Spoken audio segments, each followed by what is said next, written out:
বাজারে এক ধরনের ফর্ম কিনতে পাওয়া যায় 4 থেকে 5 মিলির পুরুত্বের একটি ফর্ম, যেটা অনেক কাজেই ব্যবহার হয়। শাটারিংয়ের কাজ সহ বিভিন্ন কাজে সেই ফর্মগুলো ব্যবহার হয়ে থাকে।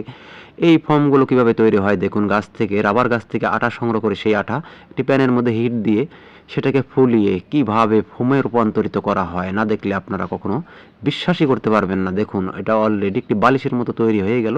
এটাকে এখন সাইজ করে কেটে নেওয়া হবে এবং অটোমেটিকলি মেশিনের সাহায্যে সেটাকে কাটা হবে। দেখুন অসাধারণ কিভাবে সেই ফোমগুলো তৈরি হয়। ভিডিওটি দেখতে থাকুন। ভিডিওটি ভালো লাগলে অবশ্যই একটি লাইক, কমেন্ট, শেয়ার করে দিতে ভুলবেন না।